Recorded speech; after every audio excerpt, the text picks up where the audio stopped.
Last tutorial we looked at dpaint and how to stop the flickering. We didn't go into double buffing, but we will do that in the future.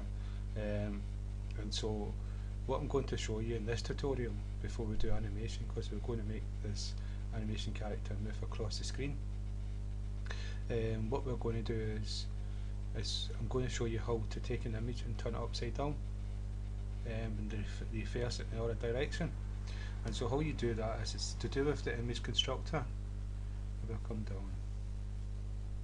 Right, that's the paint we put in the class. So we created two different classes, and in the tutorial, last tutorial, I put the both classes code on the description. I'll do the same with this one, and what you can do is you can see if you can run it as one file, or you can run it as two files that you see here. If you do it this way, it looks a lot neater and easier to follow, because if you want to go to frame, you just click this one. If you want to go and see the graphics, you go to this one. And so to reverse the image, I'll run the program again. So the program, that yellow bit there is a little bit from the character above this one, and that's a little bit of the character below. And so to reverse it, this is x1 here, this x1, and this is x2. Now x1 is 100 here, and x2 is 200, right?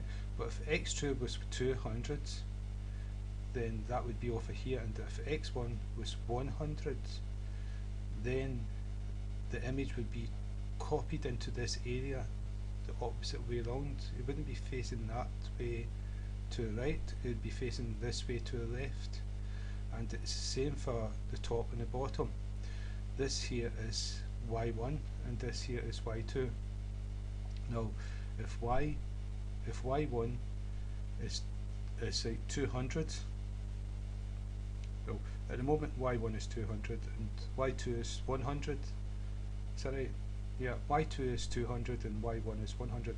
We swap them around. So y1 was 200 and y2 was 100. It will be upside down, and that's what I'm going to show you. And so what we've got is x1 and y1, x2 and y2, and we've got them up here.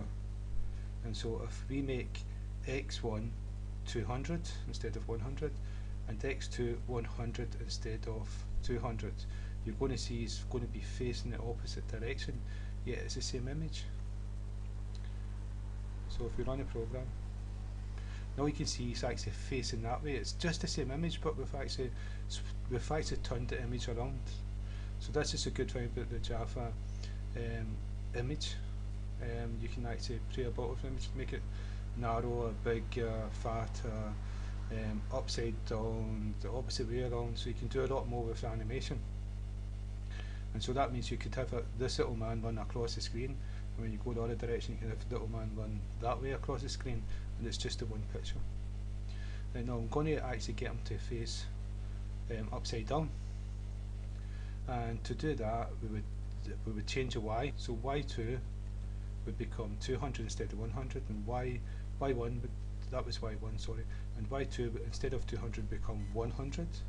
So if we save the program and run it, you'll see he's upside down. Yeah, it's just a one image, so that's very useful.